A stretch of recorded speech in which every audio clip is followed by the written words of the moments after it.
اور والدین سے محو گفتگو تھا، اور یہ بات کی کہ پاکستانیوں کی پستی کا جو سب سے بڑی وجہ ہے وہ تربیت کا فقدان ہے۔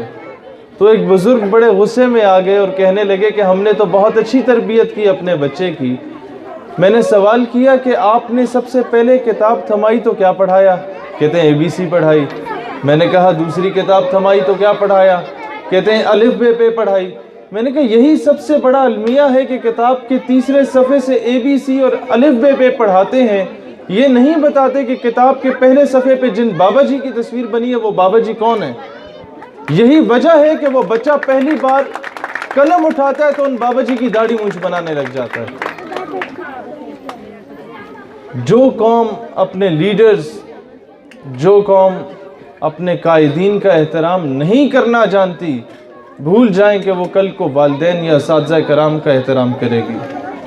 آج ہمیں اپنے بچوں کو دیکھیں، نصاب میں یہ چیزیں نہیں ہیں، یہ ہماری ذمہ داری ہے اساتذہ کی بھی اور والدین کی بھی کہ بچوں میں وہ حب الوطنی کا جذبہ بھی ڈالیں، بچوں میں عشق رسول صلی اللہ علیہ وآلہ وسلم کی اس شمع کو بھی فروغ کریں، اور اس کے ساتھ بتائیں پاکستان کا اسپریچول ایلیمنٹ کیا ہے، کہ اس پاکستان سے اگر میں محبت کرتا ہوں تو اس لیے نہیں کرتا کہ میں یہاں پیدا ہوا یا یہ کوئی خطہ زمین ہے جہاں پر میں نے پرورش پائی۔ میں پاکستان سے اس لیے محبت کرتا ہوں because it is the only homeland after Medina Pak which was made on the name of Islam۔ اور اب آپ کو بتانا چاہتا ہوں کہ آپ کے پاکستان کو بنانے والے قائد اعظم کا کیا مقام تھا۔ علامہ شبیر احمد عثمانی قائد اعظم کے مخالف ہوا کرتے تھے کسی دور میں، اور انہوں نے پھر قائد اعظم کی نماز جنازہ پڑھائی۔ تو لوگوں نے پوچھا جناب آپ کل تک تو مخالف تھے، آج نماز جنازہ پڑھا رہے ہیں، یہ کیا ماجرا ہے؟ تو جواب دیتے ہیں کہ میں مخالف ضرور تھا، لیکن خواب دیکھتا ہوں کہ رسول اللہ صلی اللہ علیہ وسلم موجود ہیں، ان کے ساتھ مسٹر جناح موجود ہیں، اور رسول اللہ اشارہ کر کے فرماتے ہیں کہ یہ میرا مجاہد ہے، اس کی خیانت نہ کرنا، تو مجھ پہ لازم ہو گیا کہ میں ان کی نماز جنازہ پڑھاؤں اور ان کی حمایت کروں۔ اب علامہ اقبال رحمۃ اللہ علیہ کی طرف آتے ہیں۔ کشمیر سے ایک پیرزادے تشریف لاتے ہیں اور علامہ اقبال کو دیکھ کے دھاڑے مار کے رونے لگ جاتے ہیں۔ علامہ اقبال جیب سے کچھ پیسے نکال کے دینا چاہتے ہیں کہ شاید یہ ضرورت مند ہیں۔ وہ کہتے ہیں میں ضرورت مند نہیں ہوں، اپنے خواب پہ رو رہا ہوں۔ تو علامہ صاحب نے پوچھا آپ نے کیا خواب دیکھا؟ وہ کہتے ہیں کہ میں خواب میں دیکھتا ہوں کہ حضور اکرم علیہ السلام جماعت کرا رہے ہوتے ہیں، صدیقین صالحین کی ایک کثیر تعداد موجود ہوتی ہے، رسول اللہ جماعت شروع نہیں کراتے، بار بار پیچھے رخ کر کے سوال کرتے ہیں کیا اقبال آگے ہے؟ یہ مقام تھا آپ کے لیڈرز کا، اور یہ کرم نوازی تھی رسول اللہ کی آپ کے رہنماؤں پر۔ اور اس کے باوجود آپ دیکھتے ہیں کہ خان صاحب، زرداری صاحب، مشرف صاحب، نواز شریف صاحب، ایسے لوگوں کے ہونے کے باوجود اگر پاکستان آج چل رہا ہے یا پاکستان آج باقی ہے تو یہ صرف اور صرف اس میں کوئی دو رائے نہیں ہے کہ رسول اللہ صلی اللہ علیہ وآلہ وسلم کی نظر عنایت کے طفیل یہ ملک چل رہا ہے۔ ایک چیز ہمیشہ آپ نے یاد رکھنی ہے، میں بلوچستان کا اور سندھ کا یہ سارے ذکر کیے بچوں نے، بلوچستان کی طرف جاؤں گا۔ میں نے بلوچ ایشو پہ 4 سال کام کیا، میں نے ڈیرہ بگٹی میں اور کوئٹہ میں اور سبی میں ایسے علاقوں میں جا کے قومی پرچم لہرائے جہاں پر قومی پرچم ملک دشمن عناصر نظر آتش کیا کرتے تھے، اور جہاں پر پاکستان کا نام لینا کچھ عرصہ جرم سمجھا جاتا تھا، انڈیا کا اتنا انفلوئنس ہو چکا تھا۔ میں نے جب بلوچستان کی تاریخ پڑھی کہ جب چھوٹی موٹی علیحدگی پسند تحریکوں کو ہوا دی جاتی ہے ہندوستان کی جانب سے تو ان لوگوں نے پاکستان میں شمولیت کیوں کی تھی؟ تو یہ سوال ایک اینکر پرسن نے خان آف کلات کے پوتے سے پوچھا کہ آپ نے کیوں پاکستان کی حمایت کی؟ کہتے ہیں جب میں نے اپنے دادا سے یہ سوال کیا تو وہ مجھے کہتے ہیں کہ میں چاہتا تھا کہ میں کلات کو ایک الگ ریاست بناؤں، اور پھر میں نے سوچا یا بلوچستان کو ایک الگ ریاست بنائیں، لیکن جب میں یہ سوچ رہا تھا تو حضور اکرم علیہ السلام خواب میں آتے ہیں اور فرماتے ہیں کہ there is a country which is being made on the name of Islam and you are trying to betray it۔ ایک ملک جو اسلام کے نام پہ بن رہا ہے تم اس سے خیانت کر رہے ہو۔ کہتے ہیں اس دن میں نے سمجھا کہ جس ملک کے صوبے بھی پاکستان کے صوبے بھی رسول اللہ کے حکم سے بنتے ہوں، کسی کی کیا مجال ہے کہ اس ملک کی طرف میلی نظر اٹھا کے دیکھیں۔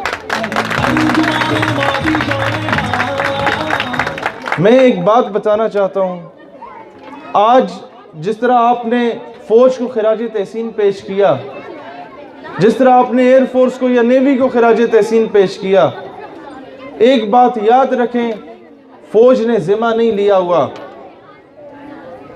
فوج کا ذمہ ہے بارڈرز پہ آپ کی حفاظت کرنے کا، آپ کی بھی کوئی ذمہ داری ہے۔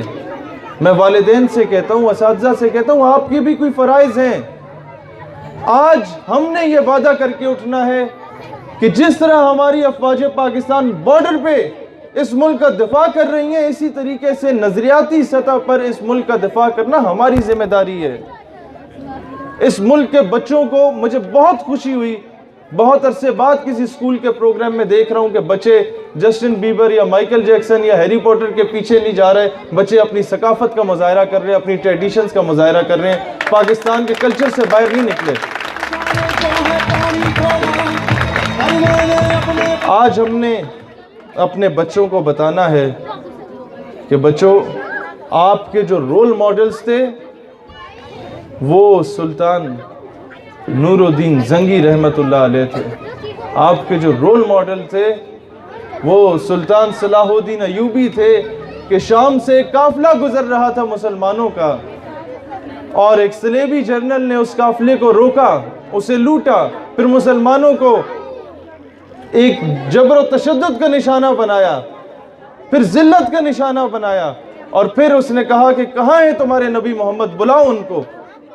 جب یہ خبر ایوبی تک پہنچی تو صلاح الدین ایوبی غصے سے کھڑے ہوئے، اور پھر ایک عجیب سی کیفیت ان پہ طاری ہوئی۔ 2 سال وہ سکون کی نیند نہیں سوئے، اور روزانہ اللہ سے دعا کرتے تھے، اللہ مجھے تب تک موت نہ دے جب تک میں بیت المقدس کو فتح نہ کروں، اور جب تک میں اس گستاخ صلیبی جرنیل سے بدلہ نہ لوں۔ 2 سال جاگے رہے، بیت المقدس فتح کیا جاتا ہے، صلیبی جرنیلوں کو سامنے بٹھایا جاتا ہے، سب کو پانی پلایا جاتا ہے کہ وہ جرنیل ایوبی کی امان میں آ گئے، لیکن اس صلیبی جرنیل جس نے گستاخی کی تھی، صلاح الدین ایوبی اسے دیکھ کے کھڑے ہوتے ہیں کہ تم تھے جو کہتے تھے کہ کہاں ہے تمہارے نبی محمد، بلاؤ انہیں، دیکھو رسول اللہ نے اپنے غلام کو بھیج دیا۔ یہ مقام تھا آپ کے رہنماؤں کا، اور یہاں سے ثابت یہ ہوتا ہے کہ ناموس رسالت صلی اللہ علیہ وآلہ وسلم پر پہرا دینا دور حاضر کے علماء یا پیروں نے ہمیں نہیں سکھایا۔ یہ صرف ان کی ذمہ داری نہیں ہے، یہ ہمیں نور الدین زنگی نے بھی سکھایا تھا، یہ ہمیں صلاح الدین ایوبی نے بھی سکھایا تھا، یہ ہمیں صدیق اکبر نے بھی سکھایا تھا، یہ ہمیں عمر فاروق، حیدر کرار، عثمان غنی، حضرت امام حسین نے سجدے میں سر کٹا کے سمجھایا تھا کہ ان کا دین کتنا امپورٹنٹ ہے، اور جابر کے سامنے کلمہ حق بلند کرنا کتنا امپورٹنٹ ہے۔ آج میں کہنا چاہوں گا کہ آپ لوگوں نے سچ بولنا سیکھنا ہے۔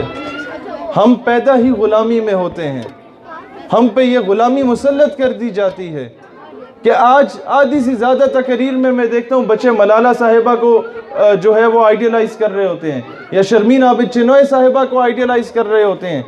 میں آپ کو ایک بات بتانا چاہتا ہوں کہ نوبل پیس پرائز جو ملالہ صاحبہ کو ملا، یہی نوبل پیس پرائز برما کی وزیر اعظم کو بھی ملا تھا، جس وزیر اعظم نے مسلمان عورتوں کی تکے بوٹیاں بنا کے پھینکی تھی جانوروں کے سامنے۔ آج ہم نے یہ اعلان کرنا ہے، ہم نے اپنے بچوں کو بتانا ہے کہ بیٹا، قوم کی بیٹی ملالہ نہیں ہو سکتی، قوم کی بیٹی اگر کچھ ہو سکتی ہے تو ڈاکٹر عافیہ صدیقی ہو سکتی ہے۔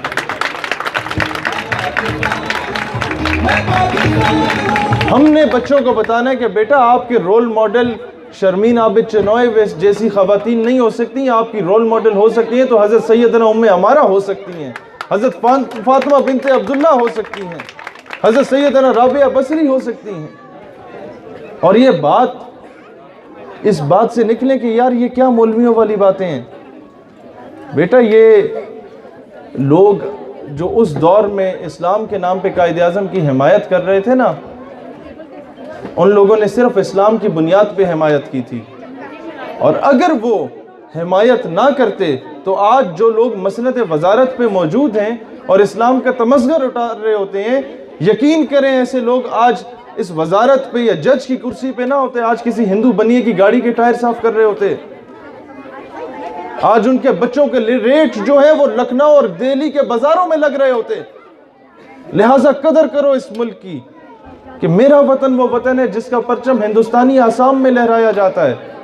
آسام صوبہ ہے ہندوستان کا۔ میرا وطن وہ وطن ہے جس کی عظمت کے ترانے ہندوستان کے حیدرآباد دکن میں گائے جاتے ہیں، اور میرا وطن وہ وطن ہے کہ کرکٹ میچ تو بھارت سے جیتتا ہے اور جشن سری نگر میں منایا جاتا ہے۔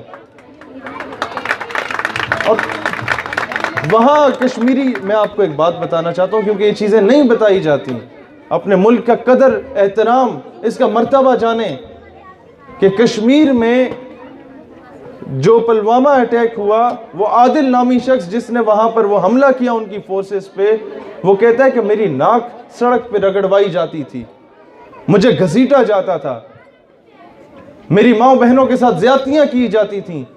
پوچھا گیا جرم کیا تھا اس شخص کا، کہتے ہیں جرم یہ تھا کہ سینے پہ پاکستانی پرچم لگا ہوتا تھا۔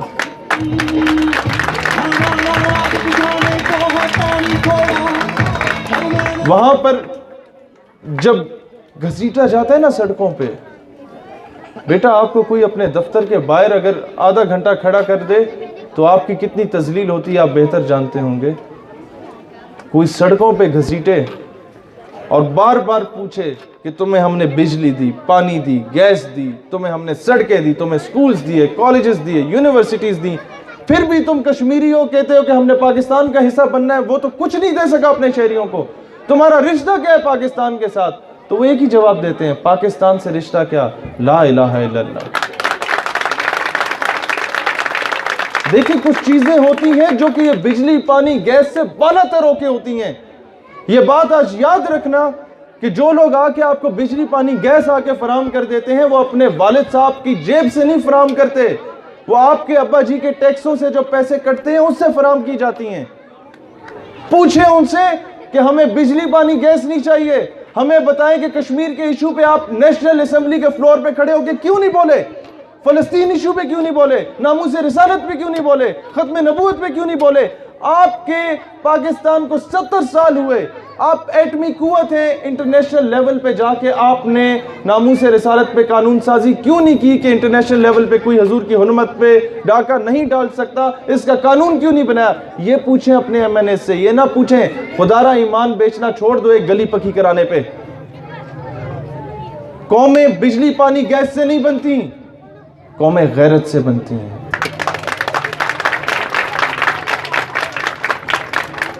اور غیرت نہ ہو تو یہ درجنوں ملکوں کا الائنس کچھ نہیں کر سکتا۔ غیرت ہو تو 313 کافی ہوتے ہیں۔ Quality matters, quantity doesn't matters. آج آپ نے یہ سوال کرنے ہیں کہ ہم نے اگر آپ لوگوں کو منتخب کیا تو ہماری ڈیمانڈز یہ ہیں کہ ایک وزیر کو آپ ایکسپیل کر دیتے ہیں اس بات پہ کہ اس نے یہ کہا ہندو گائے کا پیشاب پیتا ہے، لیکن اس وزیر کو آپ ایکسپیل نہیں کرتے جو کہتا ہے کہ اللہ کے بعد معاذ اللہ سب سے بڑا لیڈر عمران خان ہے۔ ہم نے ریاست مدینہ بنانے کے لیے ان کو الیکٹ کیا، جب ہمارے بزرگوں کے، ہمارے بھائیوں کے ووٹوں سے الیکٹ ہوئے تو ہمارا فرض بنتا ہے کہ ہم ان سے سوال بھی کریں کہ آپ کے پیچھے جو 20 گاڑیاں پھر رہی ہوتی ہیں یہ ہمارے ٹیکسوں سے پھر رہی ہوتی ہیں۔ یہی سوال آپ کو ہر حکمران سے کرنا ہے۔ ہمیں دیکھیں حضور صلی اللہ علیہ وآلہ وسلم کی محبت کسی پارٹی کی محتاج نہیں ہوتی، اور دوسری بات پاکستان کی محبت بھی کسی پارٹی کی محتاج نہیں ہوتی۔ پاکستان کے لیے جب سوال کرنا ہے اسلامک نارمز کے یا کلچر کے یا ٹریڈیشن پر جب سوال کرنا ہے تو بھول جانا ہے کہ تمہاری کیا پارٹی ہے۔ جس طرح ہندوستان کے ساتھ جنگ کی جب بات چھڑ گئی تھی تو الحمدللہ ہم تو پہلے اللہ کے شکر گزار ہیں، رسول اللہ کی نظر عنایت ہے، سب سے آخر میں اگر کسی کے شکر گزار ہوتے ہیں ہم مودی کے بھی شکر گزار ہیں کہ اس شخص نے ہم پہ جنگ مسلط کی۔ یہ مسلمان جو سنی شیعہ وہابی میں تقسیم ہو چکا تھا یہ متحد ہو گیا، یہ مسلمان جو سندھی بلوچی پٹھان میں تقسیم ہو چکا تھا یہ متحد ہو گیا۔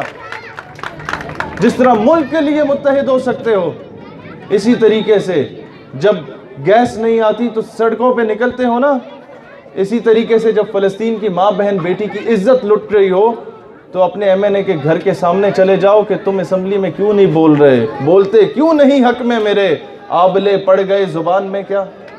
سوال کرنا سیکھو، اس غلامی سے نکلو۔ نواب صاحب، ملک صاحب، چودھری صاحب، فلاں صاحب، ڈھمکان صاحب، ان چیزوں سے نکلو بچوں۔ پی ایچ ڈی کی ڈگریز حاصل کرنے کے بعد بھی اگر نوابوں وڈیروں کو جھک جھک کے ملو گے تو اس ڈگری کو آگ لگا دو، یہ زیادہ بہتر ہے۔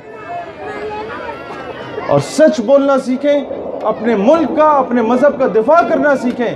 ایک بات کہنا چاہتا ہوں، مجھے 6-7 سال ہو چکے ہیں اس پوری کیمپین کو لانچ کیے ہوئے پورے پاکستان میں۔ اگر سچ بولنے سے رزق رکنا ہوتا تو میرا رزق 7 سال پہلے رک چکا ہوتا۔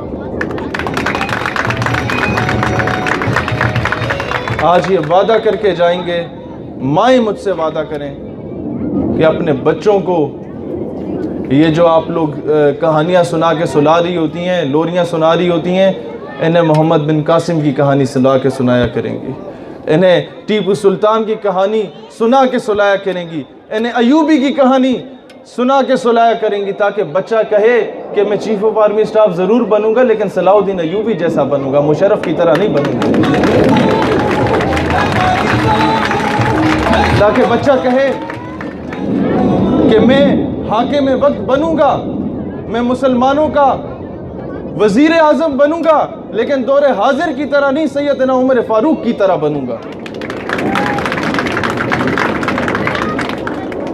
اس طرح اپنے بچوں کو آئیڈیلائز کرنا سکھائیں اور بتائیں کہ بیٹا نواز شریف، عمران خان، مشرف زرداری سے بڑے لیڈر قائد اعظم محمد علی جناح تھے، ان کی پیروی کرنا سیکھو۔ اللہ تعالیٰ اسلام اور پاکستان کا حامی و ناصر ہو۔ پاکستان ہمیشہ زندہ باد۔ بہت بہت شکریہ۔